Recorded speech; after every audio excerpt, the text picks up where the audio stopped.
正急急前往，骤然前方一阵刀兵之声传来，玉飘雪慌忙一个急刹车停住。大路前方一群侍卫围着几个人在那里围杀，不用看都能猜到那个是大公子。我们避开。殷湛然带着玉飘雪便往一边走开，他现在只需要回去，这里的事情跟他毫无瓜葛。哪知道两人想避开，那个大公子却是直接往他们这边跑。玉飘雪看得很着急，你别过来呀！是你们！正在他着急的时候，一个声音冲着他们厉声开口。原来这里除了侍卫，还有护卫队，偏偏冤家路窄的还就是之前押解花似锦的那群。当时玉飘雪因为在树上被活辣子弄了，使得殷湛然和他们正面起了冲突。现在他一时不知道要说什么，一个转身直接躲到殷湛然的背后去了。这对狗男女跟逆贼是一起的，杀！那队长见到两人就想起自己被打晕在地上的事，顿时便分了一部分人去杀殷湛然。而他哼了一声，既然避无可避，也就无需再避。既然玉飘雪在身后，他便直接对上迎面而来的护卫和侍卫。那大公子见有人被牵连，便有心要走，只是看到殷湛然的一手绝顶武功，竟然将一众护卫打得重伤倒地，立即停住了脚步。心里一阵暗叹，若是他有这样的武功，又何至于身上这般受伤？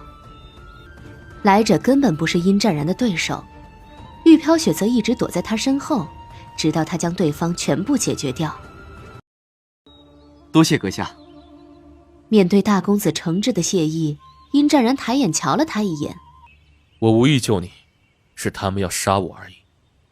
他的话将大公子堵得不知道如何接下去，一时间有些尴尬。哎呀，快走了，回头时间赶不上了。玉飘雪急忙催促，大公子见人要走，慌忙将人拉住。阁下去哪里？与你有关。殷湛然被他拦路，心里十分的不悦。岂敢，只是在下只是好奇，这些人为何擒拿阁下？莫非误会阁下是与在下一伙的？难道阁下也是反百里千秋之人？那大公子就像是见到一个正义之士一般。玉飘雪不大喜欢他，便从殷湛然的身边走到他的另一侧，中间正好有殷湛然隔开。这个小动作殷湛然看得清楚，玉飘雪似乎不大喜欢这个人，而且他自己也不喜欢。走吧。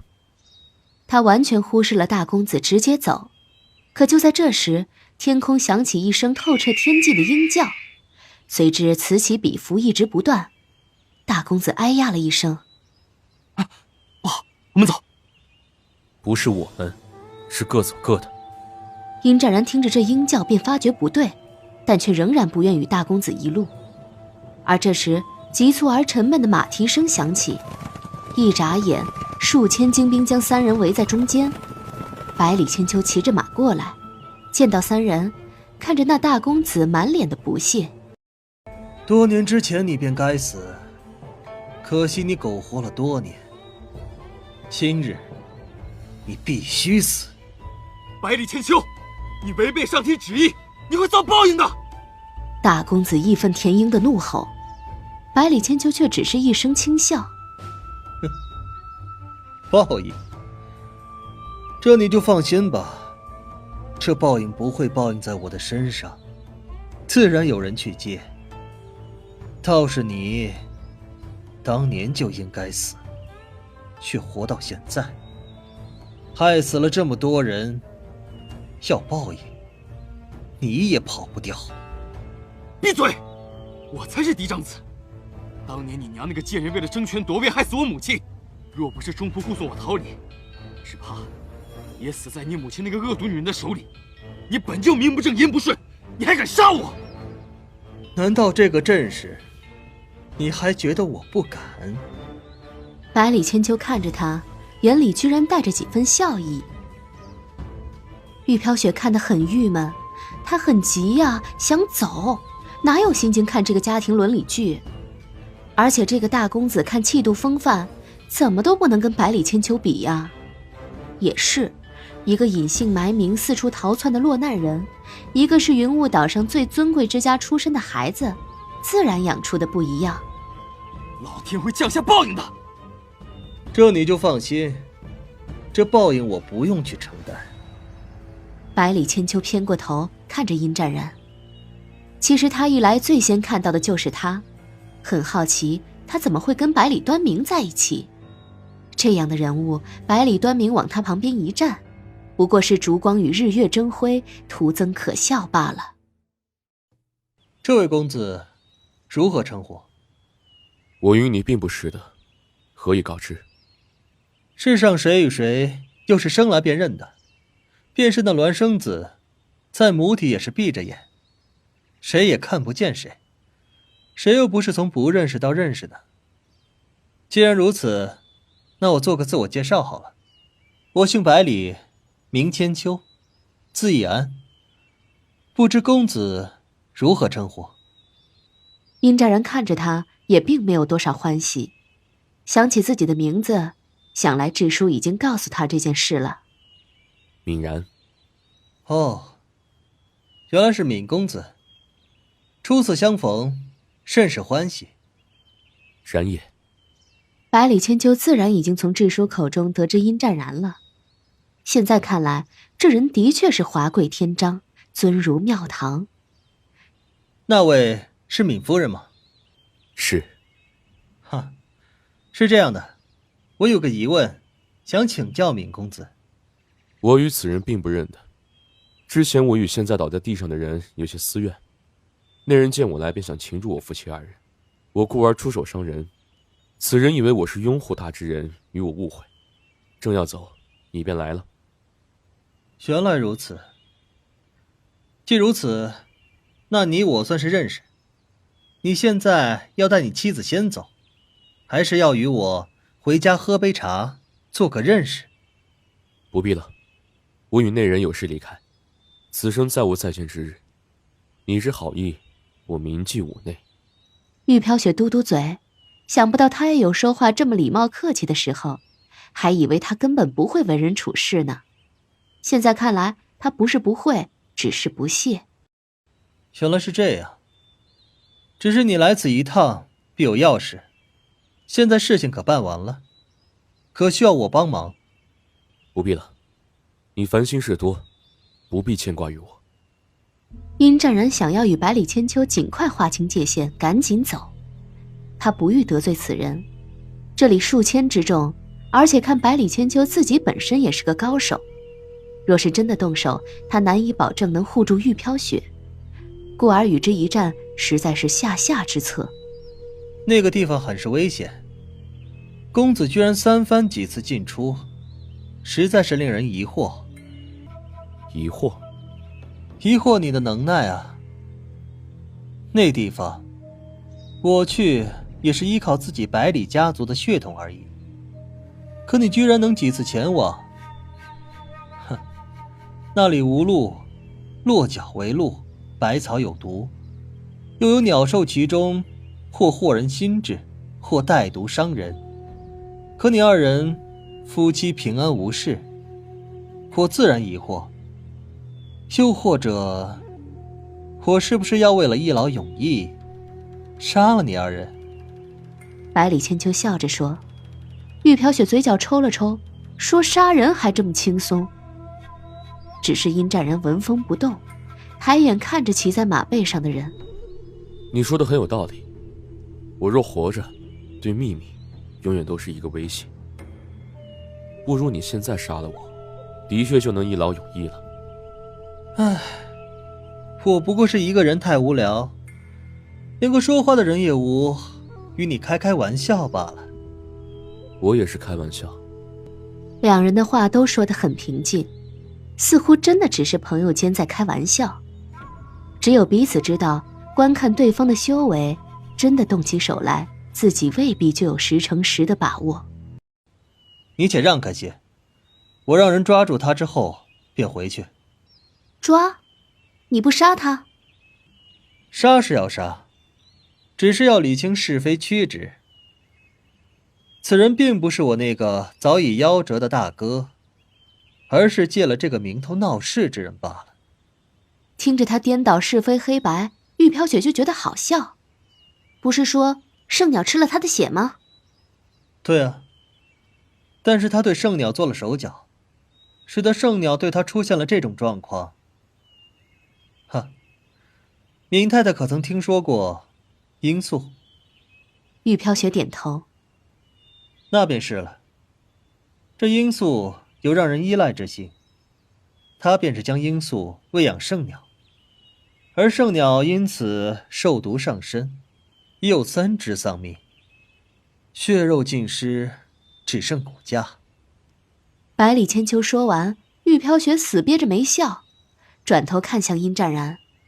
他不信殷湛然听不懂这话的笑点在哪里，但令他失望了，他的脸还是那个样子，一点变化都没有。你胡说！你竟然杀害圣鸟，只为了污蔑我！我没有杀圣鸟，我发誓。这个发誓玉飘雪信。抓活的，不得取命。是。护卫得令，便往前擒拿百里端明。他只有孤身一人，又受了伤，武功也不高，不过几个回合便被擒住。你会骑马吗？百里千秋见他被抓，便又恢复了淡淡的微笑，看向殷湛然。会。顷刻便由护卫牵来了2匹马。玉飘雪也会骑马，便跟着一起上去了，往水木山庄而去。进了山庄，下了马，百里千秋便开口向殷湛然道：我去处理点事，一会儿回来，你们先去休息片刻，可好？殷湛然比他还随意，直接就由下人带了去了客房。屋里站着好几个丫鬟伺候着，端上来的茶是好茶。这一路上他还是有些渴了，喝了点茶算算日子，他给殷湛然银针封毒也好些时间了，现在要重新弄过，不然毒要冲出银针的封锁了。想要给他看看，偏偏这会儿屋内又有丫鬟，他有些不自在，便看向殷湛然。外面园子花开得好，我们去看看。他笑嘻嘻地开口。殷湛然嗯了一声，站起身，对丫鬟道：不用跟来，就在园子赏花罢了。他就跟吩咐自家下人一般，随着玉飘雪去了园子。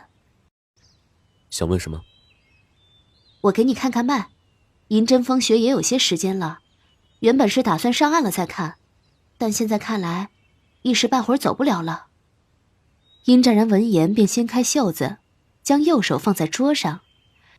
玉飘雪伸手给他把了脉，一面用系统给他扫描，脉象比之前好了很多，而系统也扫描显示他体内的毒有所减轻。这个发现让他皱眉，这是怎么回事？他的身体有自动净化的能力吗？有扩散吗？不是，有减轻的状态。为何？听到有好转，他跟玉飘雪一样皱了眉。不知道。他的确不知道，突然一下子就好了。我再查查，有办法减轻，那说明有办法根治。应该是上了云雾岛之后的事。殷湛然猜测。我上来了之后，感觉身体要好了些，呼吸也顺畅了些。当时我还以为是这岛上奇特的地脉之气，现在想来，应该就是那个时候了。殷湛然将当时的情况推测了，玉飘雪听着便问：那是地脉之气的原因吗？不知道，但如果不是地脉之气，来了云雾岛，似乎也就圣鸟那件事了。一说到圣鸟，他就忍不住笑了。人家岛上人奉为神明的存在，居然被他们2个给吃了。最可恶的是，殷湛然还吃了2只。不过既然是圣鸟，或许真的有它不一样的地方吧。只是现在剩下的9只恐怕是不好弄到了。得先确定是不是圣鸟。玉飘雪点头。正在2人商量这事儿的时候，百里千秋来了，2人便都停了嘴。闵公子和夫人真的好生恩爱呢，这么一会儿都要私下说悄悄话。是啊，他一介女流，置身陌生之地，难免害怕。玉飘雪听到这话就瘪瘪嘴，明明是他要骂这个百里千秋，非说是他害怕。没关系，这里鸟语花香，风景甚好，不必害怕。我只是好奇，你们是怎么3番4次上的百草峰？这个才是百里千秋真正逼他们来的原因。其实百草峰除了百里家的人，根本没法上去。至于智书，一则本来就是百里千秋自愿带上去的，二则他已经与其交合。这我还真不知道，你知道？我也不知。你该不会以为我和那人姓百里吧？哼，家父可没有那么多的私生子女，你这话实在是好笑。可是你为何这般好奇我能上去？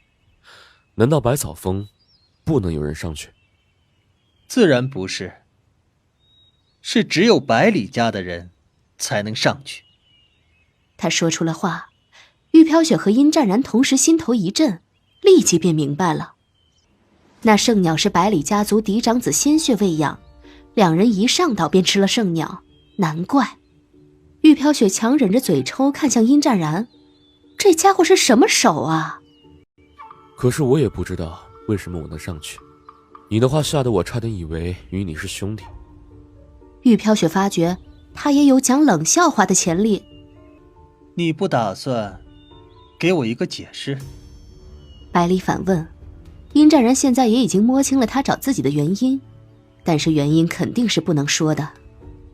我以前并不知此事，不若这样，我夫妻二人再上一次百草峰，或许能有发现。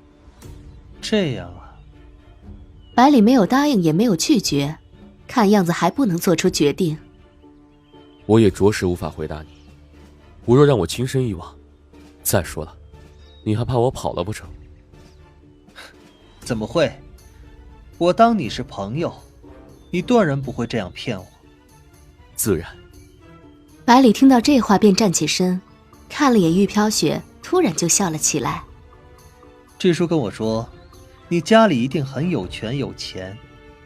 不过嘛，我倒是认为，是你丈夫有钱有权。说完，百里便呵呵地走了。走吧，我们上百草峰。他就这么放心我们，不怕我们跑了？云雾岛是他的天下，我们又能逃到哪里去？最重要的是，我现在只有3成功力，他完全能压制我。当你的势力能完全压制敌人的时候，你对他们也会很放心的。殷湛然说完便直接走了。什么朋友，他自然不信。两人出了门去，便有一辆甚是漂亮宽敞的马车在那里等着。两人上车后便直接前往了百草峰。唉，想不到来来回回，最后还是要去。殷湛然依旧是端坐在那里，就像他们第一次进宫谢恩一般的稳定。他记得那个时候，他就一个劲儿地将脑袋往外伸，对外面很好奇的样子。你倒真的是外向活泼。殷湛然突然冒出这句话，他只是点头。这时候天色将晚，日近黄昏。我们这个时候去，会不会增加危险啊？你若担心，在马车里等我便是。担心是肯定的啊，但是我还是会上去的。听到这话，殷湛然轻哼，似是心情不错，伸手一把握住他的手，惊得玉飘雪慌忙要撤手，却被他抓得死死的。啊，你干嘛你？你放手！死流氓！你我现在还是夫妻，我不能牵你手吗？玉飘雪只觉得额头上一定是大颗大颗的汗珠在滴落。殷湛然这是做什么？之前连给他请脉他都讨厌接触，怎么现在居然……他想生气，但是他不敢，反手一根银针往外一扎，那赶车的车夫都还没有反应过来，便直接晕倒了。看着躺在车辕上的车夫沉沉睡去，玉飘雪慌忙将手从他手心抽了出来。你在想，上百草峰只不过是个借口而已。至于我们为什么可以上去，其实你已经知道了。真可恶，那个纯欲恨根本是叫我们来送死的。你的那个方案，今晚就执行。殷战人很严肃地开口。玉飘雪啊了一声，好像有些没有听懂的样子。我断然不能受制于人，我要恢复武功，只能将左腹银针、风穴连带的功力一起放出来。目前看来，也只有这一个办法。那个，我也没有用过，而且很多条件都还欠缺，这……没关系，百里千秋既然问了，那我们就危险了。若是他担忧百草峰的秘密外泄，杀了我们，也不是不可能。可是，我刚刚给你把脉，我发觉你的毒性有减弱之势，真的。而且，我原本身子很差的，可是在这里却一直精神都还不错。你看，之前我跟你一直都是走路，以我的身体情况是不可能的。所以我想，要么是这里的地脉之气，要么就是圣鸟，让你我的体质有所提升。可是就是不知道是哪一个了。当然是圣鸟。一只鹦鹉扑腾着翅膀飞了过来，就停在那倒在车辕上的车夫身上，趁着微风掀开车帘，直接飞了进去。天涯，居然是那只苍鸦旗。小姐姐还记得在下，在下真是荣幸。玉飘雪在想，这家伙要是肉多，说不定已经被烤来吃了。你一直跟踪我们？对飞禽而言，谈不上跟踪，只是站得高，难免就看得多。放目四眼，总会收纳景色入眼。说什么跟踪，岂非故作文章？你说，是圣鸟的原因？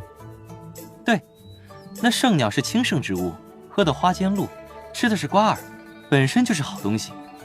你们两人都吃了，所以体质才会有所增强。天涯说完凑了过来，扑腾了翅膀飞到殷战人的大腿上。你中毒了？是，很厉害的毒。无妨，你不会死，你命长且多，只是坎坷了些。那承你吉言。你要想解毒，反正圣鸟一只是吃，两只也是吃，你再去吃几只不就好了？那是圣鸟啊，你以为这么好抓的？第一次也是不知道才抓的而已。现在那个百里千秋肯定已经将他们都圈禁起来了，能找得到就怪了。哎呀，别这么激动嘛！我都说了他不会死的，你要相信种族天赋这个东西的存在。你就是基因突变。绝对不是，你能侮辱我，但是不能侮辱我的种族天赋。好吧，他不会死，那么有什么办法可以救？你说啊。小姐姐，你可不能套我的话哦。我告诉了你们，我能有什么好处啊？听到这话，偏过头去看向殷战然。公子！玉飘雪气呼呼的，殷战然的目光看向了得意洋洋的天涯。你很瘦。他啊了一声，怎么有些牛头不对马嘴呢？那是，现在不都以瘦为美吗？再说了，我是飞禽，太胖了，飞起来很吃力的。反正现在也晚了，不如晚上吃你罢了。你看看它有没有毒？毒倒是没毒，就是太瘦了，估计也就几两重。熬汤还凑合有点味儿，要是烤的话，呵呵，还不够我塞牙缝呢。啊，你们，我可是神禽，你们不能吃我。我连圣鸟都吃，更何况是你。这好像是有道理啊。不对，我要是死了，就没有人告诉你怎么解毒了。那你得让我看到不杀你的理由。天涯屈服了，这个男人根本就不好威胁。好吧，云雾岛之所以能生长出这么多珍贵药草，其实是因为这里的地脉。这里地脉之气最灵，又在海上，吸了大海之精，相当于是水灵之气滋润了地气，再由地气孕育出了珍贵的药草。继续。云雾岛有个脉眼，就是整个岛地脉之气的眼，那里有一泓清水，是世间最纯洁的水，你可以用那个水解你的毒。蔓延在那里，你放目四野，自然会知道。况且云雾岛就这么大，你是飞禽，又怎么会有你去不了的地方呢？啊，我倒是知道，只是那地方有点远，现在过去的话，估计要半夜才能到呢。好，那就去这个地方。说完，他起身便走到外面，将车夫丢下车，按照天涯的话直接去了麦野。一段路之后没法再走马车，两个人只好下来，那天涯就踩在玉飘雪的肩膀上。走吧。他开口，便率先走在前面。想她一个不会武功的女孩子，肯定是很辛苦的，却还是跟着。他想起白天两人说的分开之事，想想有些遗憾。这个女子还是很不错的，不过她要走也便是了，强留也无用。百里千秋会追杀我们吗？不会，就算他知道我们走了，也不会追来。他只需要在百草峰等着便是。在月色下，两个身影又走了一段路，月正高空，而越走怪事越加嶙峋，路上的石子越加难走。玉飘雪走的也是小心翼翼。这路不好走，小心些。殷湛然回过身，一把握住他的手。地上石子难走，玉飘雪全神贯注地使得自己不摔倒，却也走得摇摇晃晃。这会儿被他抓着手，便也稳定了。谢谢。他说了谢谢，便又低下头，仍由他牵着手往前走。幸好月光暗淡，看不清他的脸已经红了，手里的掌心传来些细汗，看来他走得也很艰辛。除了少姑，他还没有牵着别人的手走路过。小时候闵少姑年幼，刚刚开始学走路，他就是这样牵着她的手。现在他却牵着另外一个人。自幼的环境养成了他冷漠而孤僻的性格，不喜欢与人亲近，久而久之就成了冷僻。而今与玉飘雪接触，倒觉得这样也挺好。只是一想到他要走，心里总是难免有几分遗憾。手心都出汗了，很紧张吗？有一点点，关键是看路不大清晰，地上又全是龙眼大小的石子儿，棱角不大，一脚踩滑摔着了事小，扭伤了就麻烦了。说完，他想到看不清楚又怎么知道石子大小，慌忙开口：啊，我是能感觉到石子只有龙眼大小。他是踩着走的，的确是能感觉到的。不必怕，我说过了，不会杀你的。而且我也不大动手打女人，不用害怕。玉飘雪低着头哦了一声，也是，他说过不杀自己，而且又不打自己。这么一想，心里的紧张便有些减轻了。谢谢公子。他开始怀疑自己是不是得了斯德哥尔摩综合症，要不要去看看心理医生，居然对他说谢谢。殷湛然对于他的道谢只是应了一声，想来也没有什么好说的。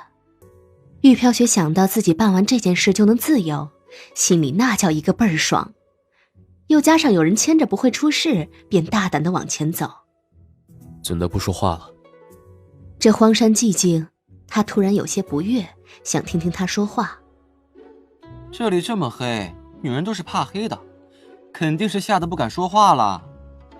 天涯这个时候欠揍地开口：哇，哎，就前面，快到了，你看，就在前面。